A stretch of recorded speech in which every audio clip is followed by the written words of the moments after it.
We are in our advanced sequence here for inversions and arm balances. Right now, I would like to do a short video on the proper preparation for Pincha Mayurasana, handstand, and really any inversion that requires the wall. And I'm making this a separate video because I believe that these inversion practices are complete on their own and not only great and essential to teach when you're teaching an inversion, but also deeply satisfying without ever having to come off of the support of the wall. And in some cases, even stronger. You'll see what I mean. So the first thing you want to do is measure one leg's distance away from the wall. So if I'm over at this wall, you'll see I'm measuring one leg's distance away from the wall. This is where your hands will go. So as you turn around and you bring your hands down, that's where you want them to be. I'm going to bring my hands over to this wall since I have a little bit more wall space over here.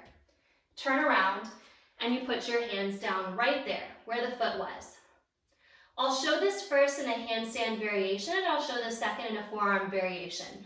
Because believe it or not, the handstand variation is a little bit more manageable than the forearm balance variation. What you want is your shoulders right over your wrists. And then you bring your feet up to the wall. You don't want your feet too low. You don't want your feet too high. So feet right in line with hips, and then you press your legs to straight so that your hips line right up over your shoulders. Now I'm not looking forward so much unless that feels okay on my neck. You can have your eyes softly about a foot before your wrists to work on that axial extension. You can also draw your chin in and look back at your toes. I am keeping a micro bend at my knees, but still pressing into my heels and lifting up my upper thigh bones. Let me give you that sideways view. Notice that I'm not just popping up my head here as I go to the sideways view. I'm giving myself this Uttanasana and then slowly coming up. If I were to just spring my head up, it could give me a pretty bad pressure headache because you just spent some time upside down. So let's use this wall and see where we go. You measure that one leg's distance away. Here is something that you will often see in your students. For one, they'll think when they get here, so this is such a teeny tiny little downward facing dog, that they need to walk their hands forward. I'm sure we've all done that. Make sure you keep your hands way back, that one leg's distance away from the wall. When you come up, some of your hypermobile students are going to collapse their pelvis and into their shoulders. So look at my rib cage, it's flaring. Now if I can squeeze into my rib cage and lengthen my spine, all of a sudden I'm in a deep column from my tailbone rising straight up out of my head. So I'm not in a bow, I'm in a lift. Some of your pelvis students might drop their pelvis creases forward. So this is where Mula Bandha and Uddiyana Bandha help to lift those frontal hip bones away from the thighs. Hey, somebody who's really stiff in their hamstrings, other than walking their hands forward, might need to keep a bend in the knees. Totally okay to do that.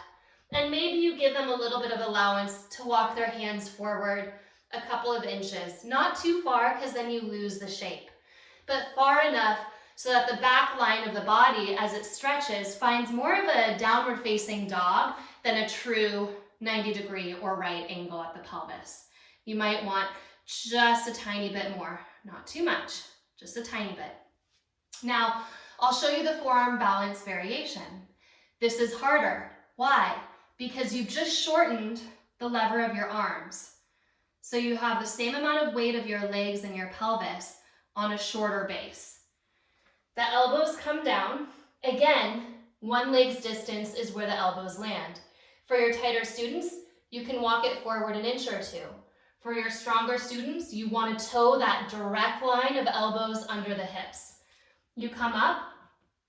In some of the most advanced classes, this might be the variation of forearm balance that you are working no matter what, even with your strongest students. Because you are holding the weight of your legs forward on your body, this is harder than bringing the legs up into a forearm balance. Some of your students will want to lift a leg because it's actually easier to lift a leg, and you can feel the opposite foot pressing into the wall. Why not? You can lift a leg and feel into what that would be like. Maybe you even get light on the toe against the wall and tap it a couple of times. Now, you don't want to take that foot all the way away from the wall, because then you don't know where the wall is when you bring the leg back. Right? You don't want to feel like you're leaving someone in precarious open space. You want to keep that anchor on the wall, or at least tap it. Okay, from here, you push into your elbows and you lift your hips up. Again, you're not flaring your ribs, you're squeezing your front floating ribs in and filling the back of the heart. We always counterpose here with a child's pose, because you want your head and your pelvis to reorient in line with each other before bringing your head up over your heart. A standing forward fold is another counterbalance you can use, especially from the handstand variation. It might be more natural to go into standing forward fold Uttanasana, or maybe you drop into your child's pose. When you feel ready, when you feel balanced in your circulatory system, you can come up. All poses that build the strength of an arm balance are going to build the strength of your inversion. Your vinyasa, your plank, your chaturanga, even your cat-cow and downward facing dog. What's going to counterpose this? Well, your shoulders are flexed and weight bearing. So maybe extending the arms away from the ground and finding a press back. This might be a really important counterpose. Maybe even a chest open twist of your choice here. Coming around to both sides. This can feel really nice to open up the shoulders after going upside down. And also just having the heart upright can be a nice little counterpose. So maybe an Vrksasana camel. Maybe even coming to standing and finding Tadasana with that true lift would feel pretty good. So get creative in the poses that you're using to prep for this, and then get creative in the ways that you counterpose, because you will need to do both. Have fun playing around with the wall in your inversions. Thank you.